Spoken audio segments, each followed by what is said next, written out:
উল্লাপাড়ায় জমি দখলকে কেন্দ্র করে বসতবাড়িতে হামলা ভাঙচুর, আহত এক। উল্লাপাড়া সিরাজগঞ্জ প্রতিনিধি।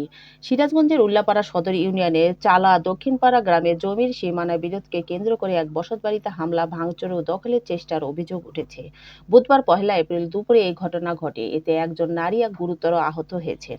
অভিযোগ ও স্থানীয় সূত্রে জানা যায়, বিরোধ পূর্ব জের ধরে কবিরের নেতৃত্বে 15-20 জনের এক সংঘবদ্ধ দল খোরশেদ আলীর বাড়িতে হামলা চালায়। হামলাকারীরা বসতবাড়িতে ভাঙচুর করে এবং জোরপূর্বক জায়গা দখলের চেষ্টা করে।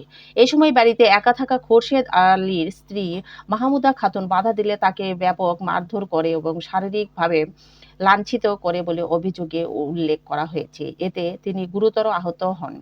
ভুক্তভোগীর পরিবার জানায়, আহত মাহমুদা হাসপাতালে নেওয়ার সময় হামলাকারীরা রাস্তায় প্রতিবন্ধকতা সৃষ্টি করে। পরে জাতীয় জরুরি সেবা 999 এর ফোন করে পুলিশ ঘটনাস্থলে এসে তাকে উদ্ধার করে প্রথমে স্থানীয় হাসপাতালে ভর্তি করে।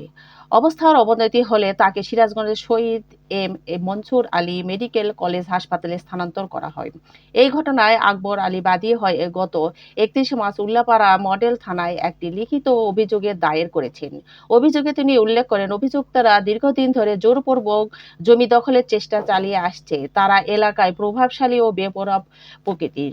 উল্লাপাড়া মডেল থানায় এসআই সাইফুল ইসলামের ঘটনার সত্যতা নিশ্চিত করে জানান, জমি দখল ও হামলার অভিযোগ পাওয়া গেছে। ভুক্তভোগীর পক্ষে মামলা দায়ের করলে দ্রুত আইনগত ব্যবস্থা নেওয়া হবে। ঘটনাকে কেন্দ্র করে এলাকায় উত্তেজনা বিরাজ করছে। স্থানীয়রা দ্রুত দোষীদের গ্রেপ্তার ও দৃষ্টান্তমূলক শাস্তির দাবি জানিয়েছেন।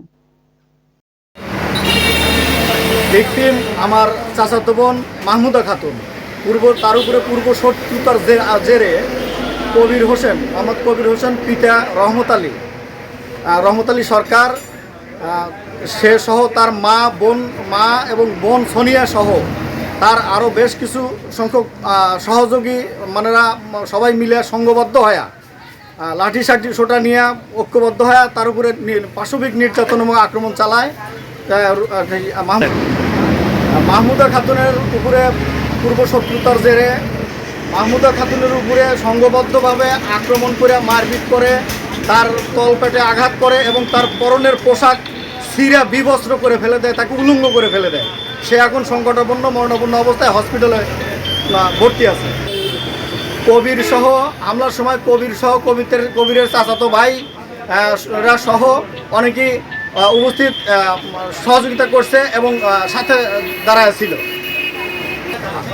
আমি প্রশাসনের সহায়তায় এই হামলাকারীদের দ্রুত আইনের আওতায় আনার দাবি জানাচ্ছি।